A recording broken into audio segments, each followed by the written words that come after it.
Hey guys, I'm a little excited at what came into the shop, a very rare Turkish chair. And you may have heard me talk a little bit about Turkish chairs. They're a very unusual style. The only wood portion of this chair is the frame on the bottom and the wooden legs, as you can see here. Everything else is done in wire. It's a strong wire or pipe, if you want to call it that, that runs throughout the chair. It frames the rest of the chair out. So I want to show you, really, except for the skirt, I'm not going to bore you with taking the skirt off, but that is stapled or tacked on because the wood is here. What I want to show you in this video is how all you need is a pair of scissors to take most of the old fabric out. So we're going to start in the back. I want to show you how they actually put this on. It's all a lot of hand stitching on this, you wouldn't believe. And then if I have time on this video, and I think I will, I want to show you how to measure this up. We're going to get all our measurements and you're good to go. I'm not sure if I can show you anything else on this video because the process on this is going to probably be too long. But I think it would be cool to see how, for you guys, how it's done. So what I'm going to do is I'm going to start clipping threads off. And like I said, you only need your scissors. Once you get this going, it's pretty good. Now it should be done, here's the thing, that should be hand stitched, the welting should be hand stitched to the back, and then the back should be hand stitched, which it is, to the welting. So there's two sets of hand stitches already, right guys? But look at, once you get that going, right? Just scissors. If you know me, I don't like razor blades. I don't work with razor blades. I think just something about them that I don't like. I think it's too easy to make a mistake. I'd rather use my scissors. So let's get it all the way down to here. Look at that, huh? This is the easy part, taking it apart. Putting those stitches in is probably the time consuming, right? So we'll get it on there. I think you guys are going to be interested in this frame if you've never seen one before. So I'm going to take this apart in the order that it was done, which was sometimes these threads that they use are cotton threads. This is an older chair. I use nylon when I'm hand stitching. You could just rip it. Sometimes not. Like around the corner here. Very good. We're not going to reuse any of this cotton. So let's just peel this down. So what we're going to see here, we see here where they've tied off the hand tufting from the front on the buttons. And you see me use a slip knot. And I have a couple of those videos up, at least 2 videos on how to do a slip knot. And you could check that out. You could even slow it down just to see how that's done. It is essential to know how to do that. Another essential part to the slip knot, when you make it buttons tight, is to insert some cotton, a ball of cotton in there before you tighten it all the way. So you'd have a little space right about here when you get to that point, and then you insert the cotton. So there you are with the buttons. Okay, so what I'm going to do is just strip this down a little bit more to show you the wood frame that's down here. It runs along here, but look at the piping, you guys. That's one support, that's another support. Then we have 2 supports on the arm, one here, one you can't see over in here. Should be another one right there. And then of course the framing that goes this way. So I'm going to take a little bit more of that apart for you to see that. Let's take the piping off next. Not sure if you can see the piping, but let's see if I can start over here. That's also hand stitched on, you guys. There's no wood to staple to, right? This is what makes these chairs a little difficult. And they're more expensive to do, you guys, of course, all that handwork. But the thing about these chairs, you might wonder, why do they do that? Why didn't they just frame it? Why didn't they use wood like everybody else? Well, believe it or not, it's an amazing comfort that it adds to the chair. So they have coil springs on the seat, and when you sit on the back of a framed chair like this with piping, it almost has the feeling like the chair is kind of like hugging you, or the chair is giving away. Not only does it have the proper angle this way, but it actually has the feeling like it's enclosing. That's the feature of the chair. That's what makes it popular.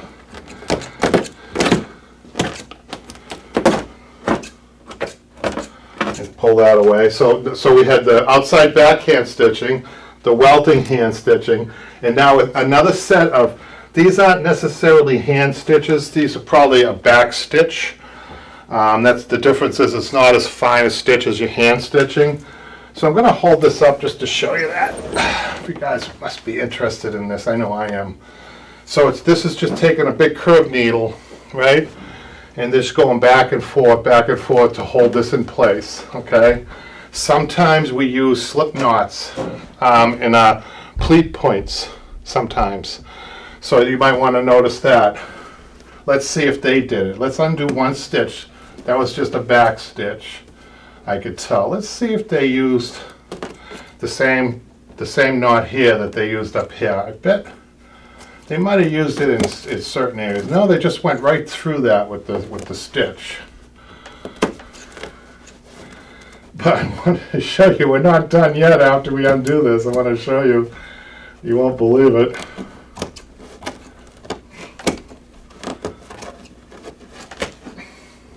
I'm trying to be careful. I know I'm probably going to have to replace the muslin, but I'm just trying to be careful to show you guys. So normally when we do pleat work, right, we like taking a staple and stapling this down first and then pleating over the staple. Well, you can't do that here. So what you do is what I would do is I would take a slip knot stitch right in here to hold it in place, and then probably another slip knot stitch to tighten it this way. You see that? So let's just tear this part up here just to show you a little bit. And then look, the muslin itself is hand stitched. Let me see if I can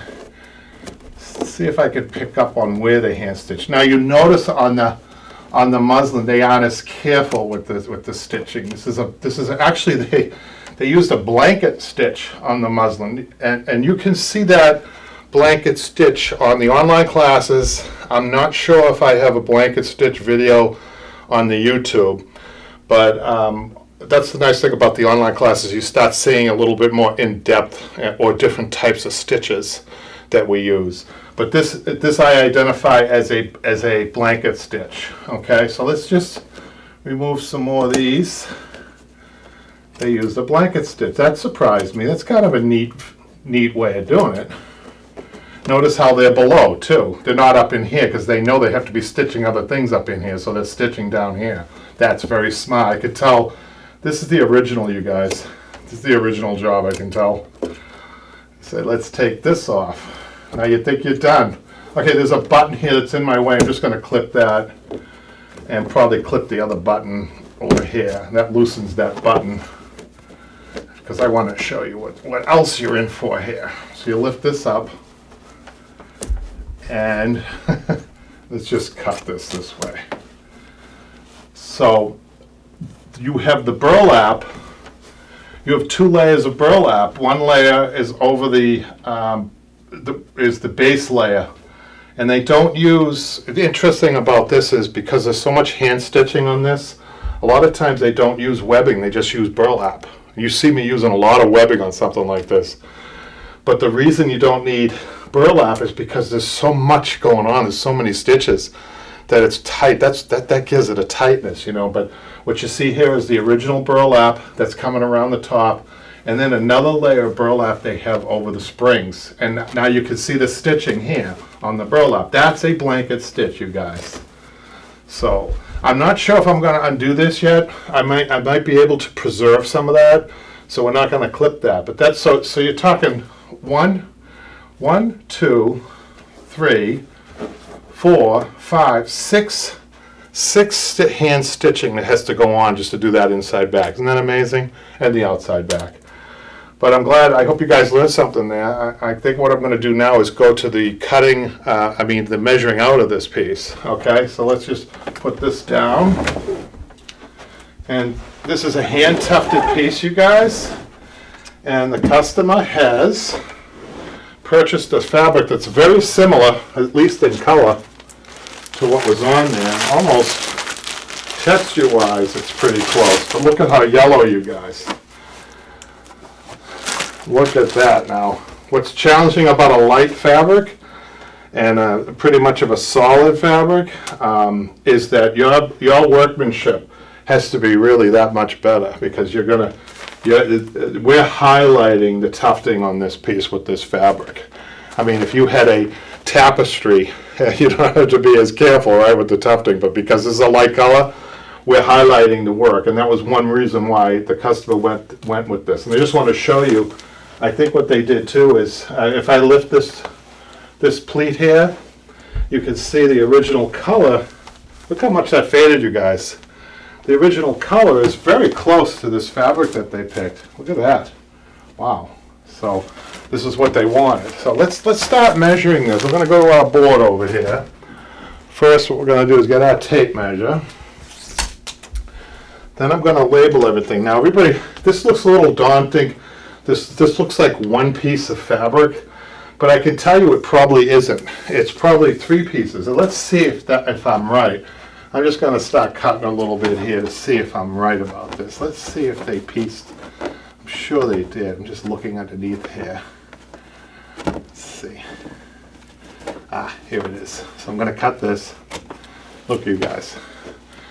So that's why it would look daunting if you were trying to get one piece, and trust me, it would be impossible to do this in one piece, even if you had enough fabric. And I say that because even if you had a railroadable fabric, it's not a good idea to do all this in one piece. It never works. So knowing that, it's a little bit less daunting. So what the strategy is going to be is cut the inside back at 2 inside arms, and then you're going to do the inside back first. And so if you notice, that pleat carries this way, right underneath this way. Did you see that? That's why you want to do the back first. See that? So let's measure. First of all, let's just label everything. So this is an upholstered seat. This is going to be our Turkish chair. Right? This is an upholstered seat. So as usual, you guys up and down, side to side, seat. Inside arms, 2 of those. Inside back, 1 of those. Outside arms, 2 of those. Outside back, 1 of those. And then down here, we're going to draw a line this way in our skirt. We have a front skirt, up and down, side to side. We have side skirts, sides. We'll put an S there to know that there are 2 of those. And then back skirt. And then down here, we're going to put pocket. We're going to quickly measure this up. We're going to do this fast job measuring this up, you guys. Watch this. So let's start with our seat first. We could do this. Oh, and you know what? I missed the border. That border is essential, you guys. You really do need it. It's part of the style of the chair. You don't want to eliminate that on this one. Sometimes we do, but not on this one. Look how I bracketed the 2 seat and the border together. That means that they go together, really. But I want to see. Look at this, you guys. They even had to hand stitch this on, obviously. Look at this. Oh, you get a good idea now of the original color when I do this. Let's just do this. Let's just cut this. Let's just cut down this. Isn't this fun dissecting this, you guys, isn't it? And fold this down. And all of a sudden I see tacks. The only place they could put tacks down here to hold the seat down, they put tacks in here. There's that piece of wood is there, so they use the wood. So we have the border now. So the seat, we're going to measure front to back. We have to go all the way in the chair where the wood is in the back, or there is wood back there. And then I'm going to go all the way to the wood here. You know, it gives us a little bit to work with the wood. 34 plus 3, we add, so 37. Add 3 overall. Side to side. Now, don't be fooled side to side. A lot of people go inside the chair like this, but you have your side to side measurement right in the front because that's the furthest part. You see, it goes underneath the border. See this, you guys? All the way across the other side. 35 plus 3 is 38. I just was so tempted to put a 37 there to square it up, but it's very unusual in upholstery to have complete squares or even squares. So the border, look at this, you guys. The border swings all the way over here, so underneath this piping, right? Underneath the piping, all the way side to side is 38. plus 3, 41. 41. Put a little bracket there this way too so we know. And then up and down, it goes up to the bottom. We got 7 plus 3 is 10 inches. And then the inside arms is the next thing. So we know now we're going to go top, up and down with the first measurement, right? All the way over here, we got 29 plus 3. We got 32, 32, 32 up and down, and then side to side. Now, actually, I'm going to look at that measurement again because I wanted to make a point here. It's probably more than that. I just made a mistake. So, got to cross that out right now. Tough thing, you guys. Very, very different types of measurements. You just can't measure from point A to point B. You actually have to measure in the hole. So I'm going to go down. I'm going to go down to where the wood is, and then I'm going to take my tape measure and go inside the buttonholes. Even if you have to go sideways like that, that's fine. I'm going to see how much of a mistake I would have made. 29 plus 3. I think I might have been okay. 32. What was that? Yeah, it was the same. I must have instinctively added more on there.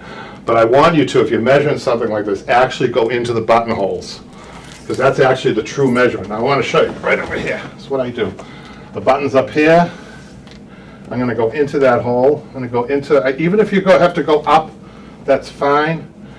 Some people like to, they spread their tape measure like that. They kind of know instinctively how much to go in there, go in a little bit there, swing it all the way around. I've got 31 plus 3, that's 34 side to side. Seems like a lot, doesn't it? That's what you need. Inside back. Now you're going to see what I'm talking about here. You can see this better now. You just can't measure like this on a tufting. You have to actually go in the buttons because that's the actual fabric. It's the actual fabric used. So I'm going to go to the wood. I'm going to go in. I'm going to go in. I'm going to go in. I'm swinging around. I got 36 plus 3 is 39. 39 up and down. You're going to see me do this again with going inside the buttons. Side to side. Now, if you're a little bit more advanced, you could just get half and then times it by 2, which is what I'm going to do. I'm going to go from here and try to get in each one of these holes. I'll make a hole there. 27 plus 27 is 54. Plus 3 is 57. Now, that measurement's interesting, right, guys? I'm going to put a little asterisk there. The reason I did that is because the width of our fabric usually is 54 inches. So if you have a solid fabric, we just determined that we need to railroad our fabric in order to make this inside back work. Railroad fabric, which is fine. We do have a solid. This consideration here would be, what do you do if you don't have a solid? You have a pattern that you needed to match. Your fabric's only 54, but you needed 57. Well, maybe what you do is bring your inside arm over to this button. You have to do things like that. Problem solve as an upholsterer, right? But the reason we measure first is we plan it out. You need to plan it out. You need to have everything measured first. You give the estimate for how many yards of fabric you think something like this is going to take. When you look at this, you start realizing that it's not a simple job with the measuring on this. So just the inside back alone is probably you're close to 3 yards. So 3, 4, I think I told the customer 7 yards on this just to make sure we had enough. Because remember, you have a skirt too. So outside arms, up and down. I don't advise looking at these charts they have online, you guys. You really need to, if you're going to be progressing in your career, you really need to figure it out on your own, in your own head, how to measure. Because sometimes you have to do it spontaneously too. When talking to a client, they want to know. So the best way I could tell you is look at each section by itself and then add it up. Look at the inside back, the inside arm, the outside arms, add those up as pieces. Try not to look at it overall because you can get overwhelmed doing that. Outside arm, up and down, furthest point, which is right here. The outside arm has a seam, should show you. Well, this doesn't. Look at that. Oh, yeah, here it is. Right here. Good job sewing it up. So they picked the metal bar for the seam, which is good. So that's where you're going to measure front to back here. I got 29 plus 3, got 32. Now I did that backwards, didn't I, you guys? I did my side-to-side measurement first. I don't want to confuse you guys. Up and down, you got 21 plus 3 is 24. 4. And now we got the outside back. Outside back, up and down is going to be a little bit more, I think, than the other one. At 24. 24 on the outside back. Sometimes having same measurements, as you know, works when you're cutting fabric out, you guys. Just a little bit offhand. These two I bracket together because I get a width of I can get a width out of that, right? That's important with saving fabric. Up and down. Oh, did I make a mistake here? Nope. Side to side, we're on the outside back. Outside back is small with the seam, right? Side to side is right there. 19 plus 3 is 23. We'll do 24 just to have a 24. To have a square measurement. It hardly ever happens.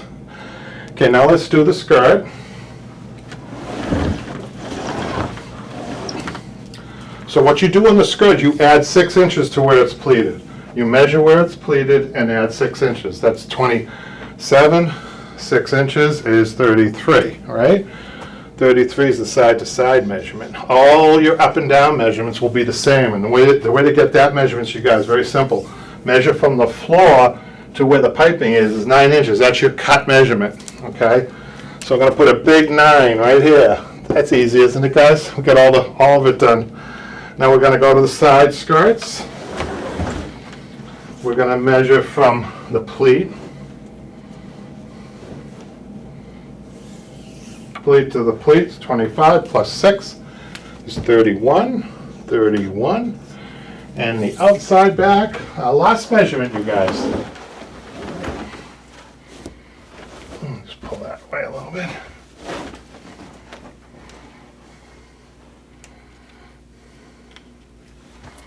The last measurement is smaller, it's small.